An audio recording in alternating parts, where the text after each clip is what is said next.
Thank you.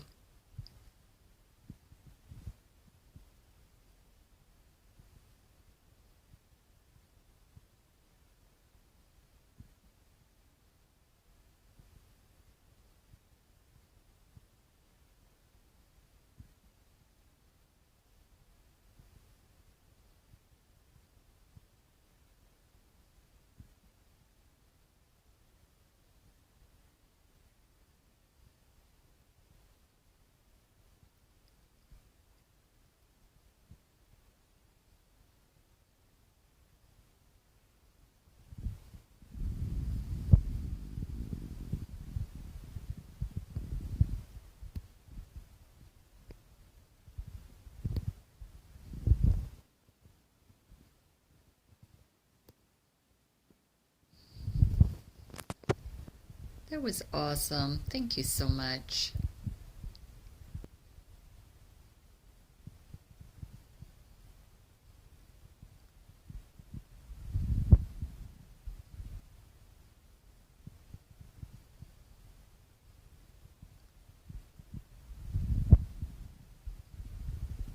I have a question for my light family.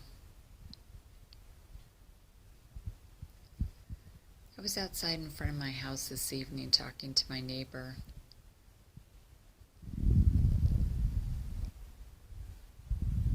And I was telling the neighbor that I've had a few incidents lately.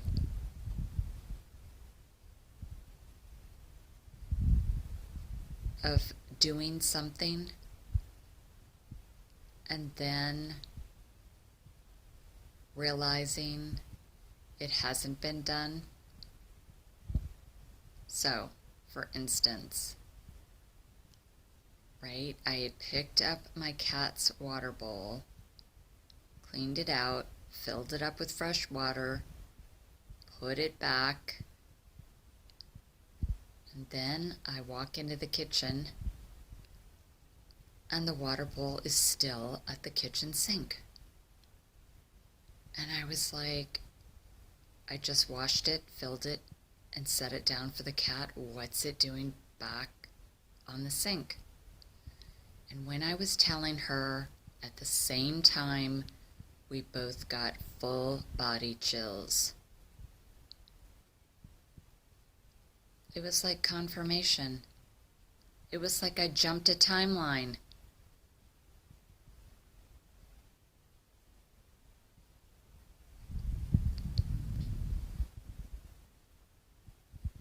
Got a bunch of light in front of me. So, who actually gave me the body chills in confirmation that I jumped a timeline?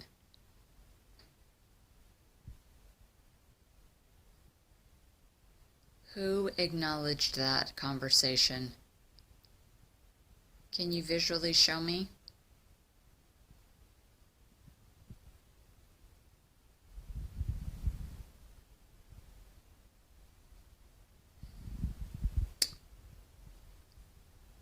Angel.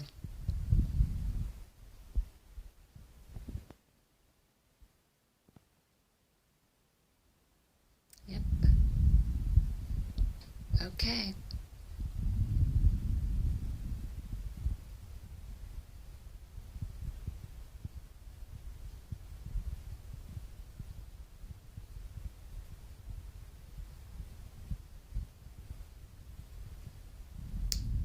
This is fascinating. Yeah, I had another experience like that today, and I just, your first impression is like, how did that happen? And then you just kind of realize that things are not quite what they seem these days. I know. And you gotta kind of go with the flow.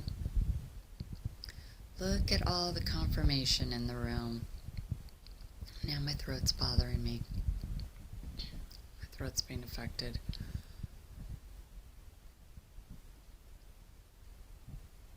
Right? All the angels are coming in to confirm this. All right, so here's what I'd like to say. Pay attention in your own life. Are you experiencing something similar? Don't think you're crazy. Hi, Jesus, I just saw you. Oh, yep. Don't think you're crazy. Just stop for a minute and just acknowledge that you could have jumped a timeline.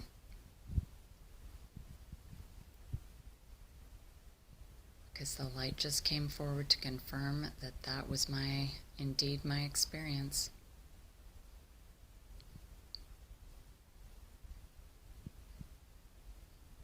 Wow. Amazing. Right? We are living in such unique times.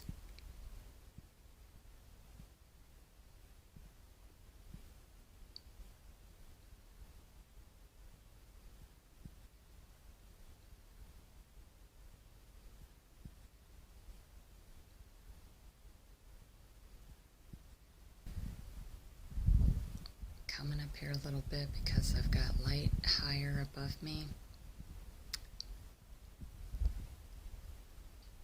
I'm just glad everybody came forward in acknowledgement. Because I gotta be honest, I thought I was going a little crazy. I'm like, how can this be? How can this be? But, yeah.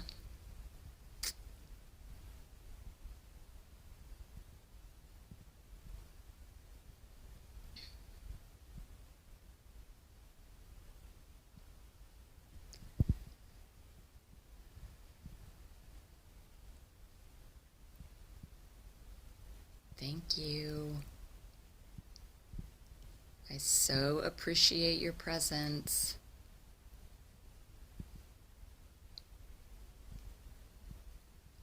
Okay. The temperature in the room is extremely high.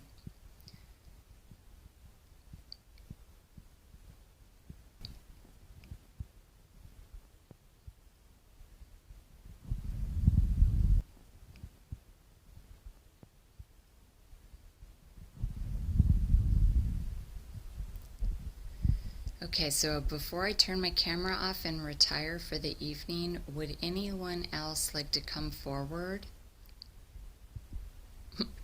Thank you.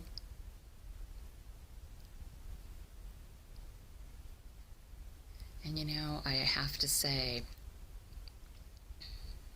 that I'm also experiencing flashes of light if I go outside at night. I will see flashes of light in the sky, right? Yep. Saw one again tonight when I went out.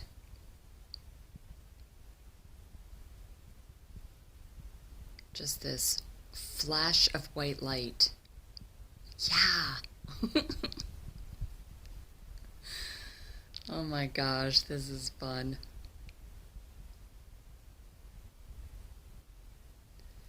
Well, I just had to share because I am not alone in having these very unique experiences, but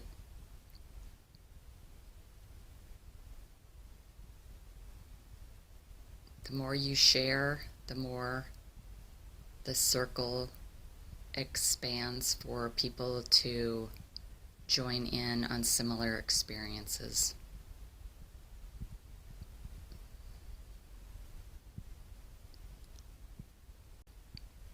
I'm going to say goodnight. My throat's really bothering me now.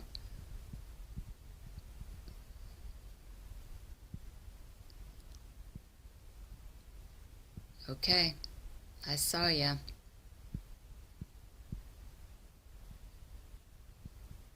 So I am going to say goodnight. And I am going to close this by saying I send out love and peace and light. Because that was the message of the day.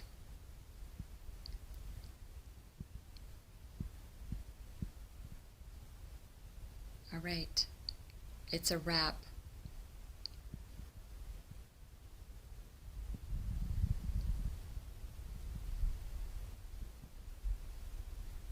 Thank you. I say good night to you too. All right. Love and blessings. Be well. Good night.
So, before you go, I would love to share with you what my light family had to say to me about jumping timelines.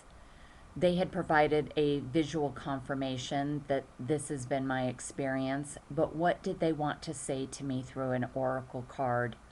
And they told me their messages could be given through the Mystical Shaman oracle card deck. And the card that they drew for me was the hummingbird. Now, I just have to say, as a professional bird photographer, the hummingbird has great significance in my life. So let me explain further before I get to their message, because what this really speaks to me about is that one thing leads to another, and events are not isolated. So, hummingbirds are the only bird that can fly backwards as well as forward. They can fly up and down. They can also fly sideways. So my fiance Ken absolutely adored hummingbirds, and he had multiple hummingbird feeders hanging from his apartment front porch. And each day, I am serious, there were so many hummingbirds that would come and visit his feeders that they would empty them by dusk. And Ken would sit in his living room, look out the front door, and he garnered so much great joy from watching the hummingbirds. Well, when he was making his transition and he was hospitalized, he would ask me if I was taking care of his birds and giving them enough food. He truly cared about the well being of the hummingbirds. And no matter how tired I was after being at his hospital bedside all day, I would stop off at his apartment at night and fill up the hummingbird feeders, and I would repeat the routine night after night. After after he made his transition, I gave one hummingbird feeder to each apartment tenant so that they could continue feeding the birds. And I kept one feeder in my backyard. Now, I had been feeding the sparrows and finches and doves in my backyard for years, but I did not have a hummingbird feeder. And I suppose I really didn't want one because it takes great commitment to properly maintain a feeder. The liquid nectar can easily ferment and spoil, and that can cause serious illness in a hummingbird. So it's a commitment and a dedication in order to have a feeder in your yard so that you do not create any serious illness for a hummingbird. But at that point in my life, I felt that Ken's hummingbird feeder was a sacred gift in my garden, and I hung the feeder up in my tangerine tree, hoping that the shady area of that big tree would help slow down any disease growth before a deep cleaning. So I filled the feeder with Ken's favorite brand of nectar mix, and I anxiously awaited the first hummingbird to find the feeder. And it took several days, but the first visitor was a male Allen's hummingbird. And I grabbed my camera and I started taking pictures of that bird. And I felt like I was really honoring Ken by focusing on this male hummingbird. And I was using a Leica camera, which Ken had gifted to me. But I quickly realized that that moving hummingbird was no match for the camera that I had. And every image came out blurry. But that's okay. I had spent hours alone with that Allen's hummingbird trying to photograph it, and it became part of my grief therapy. So from that day forward, that Allen's hummingbird and Ken were such a source of inspiration for me that I went out and I bought a different camera in order to photograph birds. And pretty soon I was photographing more than that Allen's hummingbird. And I went out and I got in my car and I went to all these new locations I had never gone to in order to photograph birds. And that's where I started to learn the different species and the calls of the birds. And I started to realize that the birds were becoming messengers from spirit. For me, the hummingbird really taught me that with its ability to fly backwards as well as forward, that bird taught me not to dwell on the past, but to keep moving forward. And so when Spirit gave me the hummingbird oracle card for this message, again, this mighty little bird was the messenger. And basically, Spirit was saying, it's important to say yes to the invitation to explore the unknown and to experience the unknown. And that when you still your mind and heed the gentle voice and the call that is calling you, you're going to be testing new wings and new ways to fly. And since I filmed this experience, I've had a number of different instances of jumping timelines, and this is becoming a new normal for me. And it's exciting. I don't know where it's leading, but my point is that when my fiance transitioned almost 12 years ago, and his love of hummingbirds then became my passion for photographing birds, creating a website to share my nature, and then having the light appear in my photographs and then sharing those photographs on my website, one thing leads to another. It's not isolated. You are building upon your experiences. Remain open and see where the hummingbird takes you. Test your new wings. I hope you enjoyed this video, and I thank you as always for watching.